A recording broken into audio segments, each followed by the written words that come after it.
Hello，大家好，今天连夜到比亚迪王朝店来看一下这个宋 L DM-i， 它现在刚刚到车，我们先来走个外观吧。看，这个还是它的钥匙，老钥匙就不看了。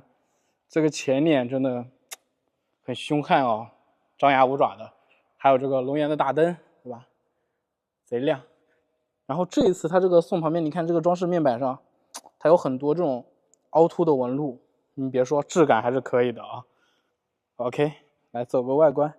然后这个车它现在总共有4个版本吧，112和160的，分别有2个配置。这个应该是112的超越，应该是还是对112的超越，我猜的啊。然后看一下它的轮毂，235、50啊19寸的一个轮毂。外观走一下，先看一下外观吧。后面的一个溜背。标志性的中国结尾灯，看到吗？有这种立体的效果。我们来侧面看一下，其实侧面它还是偏平的，有一点弧度。然后新款的它现在，对吧 ？BYD 3个字是可以亮的。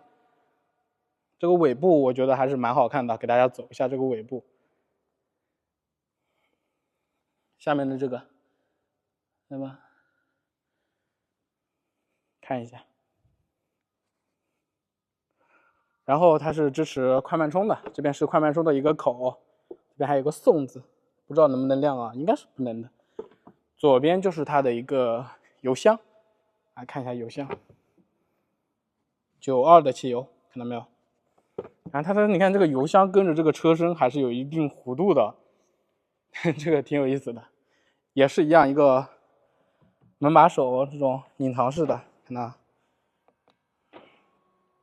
这一款还有一个 NFC 在这个耳朵上面，然后这是搭载了第5代 DMI 技术的嘛，25号上市，然后我提前拍了，看一下它的内饰啊，哎，这个黄色皮质的加这种黑色的还是蛮好看的，然后这个氛围灯你看到吗？它这个氛围灯贼明显，一个环抱式的氛围灯，你看到从那边贯穿，然后后面也有，这个座椅也是黄的。我觉得它的座椅就是偏舒适的那种，很厚实，你自己来看一看，对吧？你看摸上去真的超级软。这边有一个雪碧瓶啊，大家可能不知道用来干嘛的，我给你演示一下啊。它这边你看有个放杯子的地方，我们把这个瓶你现在看这个瓶的高度还剩1半多是吧？当我把它按下去，它只剩1/4了。你这样手放在这边，你去挂档。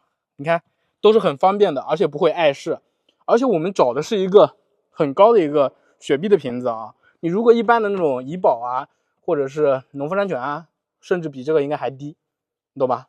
所以这一点就好评啊。好了，接着我们往车内走，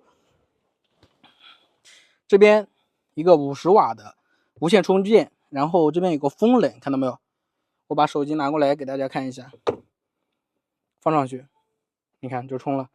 然后这边是有一个这种，我也不知道这种像毛也不像毛的这种处理吧，翻毛皮的这种处理吧。OK， 我们再来看一下这个屏幕，屏幕是偏小的，但是它这个反应速度我觉得是比之前的这个系统是要快了。你看一下它的，比如说这些，而且我感觉画质的这种质感比我之前拍比亚迪的一些车看起来好像更清楚了。然后左边这一块驾驶室是一个内嵌的屏，就跟之前的那个秦 Plus 一样，但是这个内嵌的屏很大，看到这边信息都可以显示，这边胎压啊以及油耗啊之类的信息都可以显示。然后这边是一些常规的门没开啊，然后需要加油啊、胎压警告啊什么的，都会在这边有 L2 级别辅助驾驶的这个车道的这个显示，这边功能还是很多的。再来看一下它这个方向盘，我觉得这个方向盘就是偏小，然后手感上是偏细的，没有那种很厚重的感觉，但是握上去很舒服啊。你看这边特意给你做了一个这种凹进去的一个处理，你这手正好可以按在这边，你懂吗？就超级舒服，而且按键的质感，它虽然是塑料的，但是就你操作起来并不是感觉很塑料，就是那种感觉，懂吗？然后它的这个送的这个，因为它开了展车模式，所以没办法按喇叭和双闪。然后再来看这个空调这边，上面就是一串氛围灯，你看这个氛围灯啊，一个贯穿的，特别好看，真的。而且高配的这边应该还有这种装饰的氛围灯吧，这个面板，我觉得这个面板可以搞个屏幕啊，让副驾可以，对吧？然后这边再加一个腿托，哎呀，非常棒。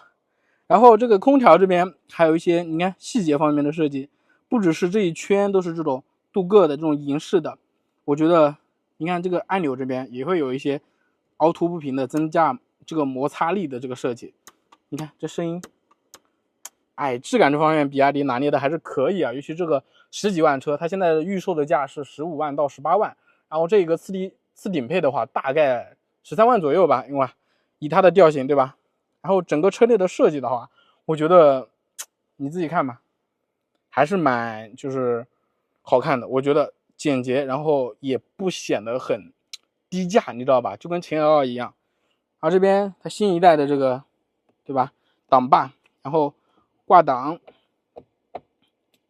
你看按 P 的时候，真的这个声音特别好听，咯吱。再来看一下它这个影像，然后360，看一下这个3D 是因为是倒档啊，这流畅度没得说对吧？没得说。好了，再来看一下这边是启动按钮啊，但是如果你上车直接踩刹车也是可以启动的。然后这些是一些其他的驻车啊、HEV、EV 啊切换的按钮，双闪，还有这边模式。它目前你看运动模式、雪地模式、经济模式、舒适模式是有4个模式可以选的，而且这边还有空调的这个中文的一个按钮啊，还有前挡的这个前挡加热，对吧？然后这边是有这个音量的一个调节，看到了吗？我们把这个退出去看一下它这个音量的调节，按一下这个它就变成了这个屏保，按一下这个。这边还有一个手套箱，空间不是很大，但是够用啊。这个座椅我就不说了，很舒服。然后这边杯架，左边是支持往下的，右边是不支持的。你看实际它的高度多高？你看按下去之后，一个挂档，对吧？这个我们选的这个还算很高的了，一般的大概到这儿就行了。所以实际上你挂档是不会碍事的，这一点就再次好评。按一下这个就上来了，你看这些质感，这银色的。而且这个不留指纹啊，这种磨砂的这种板，对吧？面板是不留指纹的，这一点特别好。再来看一下这个里面，这个深度特别大，我觉得应该能放个5、6瓶那种550毫升的农夫山泉，还是很好的啊。这种皮质的包裹，座椅这种厚度，你看 ，OK， 一个全景的一个大天窗，看到没有？这一段全部是可以打开的，这边触摸一下。等它开到这边的时候，对吧？你看，你不要以为它打不开了，再开一下，你看全部都开了。哇，你看一下，我们现在在比亚迪的展厅啊，没有人，只有我。前面这边还有一个放眼镜盒的地方，这个位置好评又好评，因为很多车都没有。但是这个呢，就是一个手动的一个防眩目，就是后面如果有车开远光的话，你可以把这个开起来，然后会把光的亮度降低。再来看一下它这边的这个化妆镜啊，这个就中规中矩啊，而且这边是有一个人脸识别的，可以你看打开关闭，对吧？然后它顶配肯定是带 HUD 的，看这边有个盖子，而且它里面好像是空的，就是有可能低配的是可以选配 HUD 的，懂吗？有可能啊，我是猜测的啊。OK， 其他的这里面基本上讲的差不多了，我们再来看一下下面，它是一个风琴式的油门踏板啊，这一点也好评，可以更精准的控制油门啊。然后这边可以放小卡片啊之类的。拉开机盖，我们就可以看到它的发动机，双液压的啊，左边右边都有。然后这是第5代的 DMI 技术，你看它的这个排列的这个整齐度，我觉得它还有点降低了。你看，我觉得空间利用率应该是蛮高的。它甚至在整有可能弄个前备箱出来，但是我觉得没必要。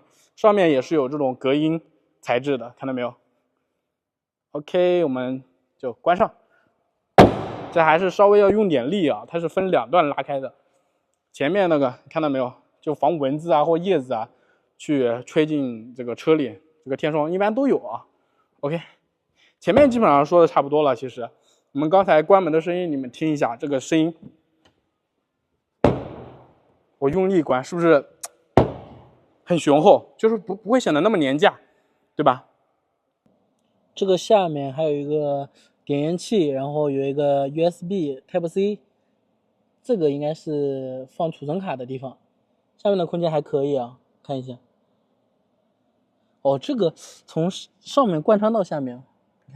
好，再来看一下后排。后排的话，它后面是一个隐私玻璃，大家能看得到吧？这个透光率是不一样的。好，拉开。其实后排我觉得最明显的是什么？它的坐垫，看到它的坐垫了吗？我真的建议想买这辆车的人一定来试一下它的后排，真的非常舒服。就是它的坐垫的长度也很好，然后坐垫的舒适度也非常棒。我就坐了那么多车，真的第一次感觉这个车这么舒服。虽然我只有1.7米啊，你看这边都没有缝隙了。如果1.7米多的人的话，我觉得它坐上去也会很舒服。你们自己来坐坐嘛，体验一下，对吧？然后是一个纯平的这个地台啊，后面是纯平的，一个 Type C， 一个 USB， 后排的出风口，然后这边是可以放手机，下面是一个大的，不是网多啊，这个好评。然后这边还有挂钩，后面的灯，对吧？这个大的全景天窗，就是后面没有什么太多说的吧。你看杯架，你看该有的都有。我们把它拉开 ，OK， 我们把后排已经放倒了，你仔细看，是不是？不就是一个1.8米的双人床嘛？好，我们再来看一下后面有什么。它这边还有一个空间，看到没有？一个12伏，你看有个转接电的一个地方，然后这边还有挂钩。然后上面其实它有个置物架的，你看，我们在那个上面拉开这个板，下面充电器啊、三角警示牌啊，然后一些其他的补胎液啊之类的。哎呦，把这个拿起来，然后这边还有一个储物的，看到没有？挂钩灯，那这个是什么？这个是一个电的一个标志，应急电瓶的地方应该是。OK， 那个电动的一个尾门，关上。好了，我们看的差不多了。我这个没穿鞋，因为那个鞋会吱吱吱的响，我怕影响大家的观感。好了，这个宋 L DMI 今天就给大家介绍到这边，然后也带大家看了一圈了。这个是在25号会发布，现在的预售价呢是15万到18万，可能会降个2到3万。好了，期待一下25号这款新车的发布，好吧？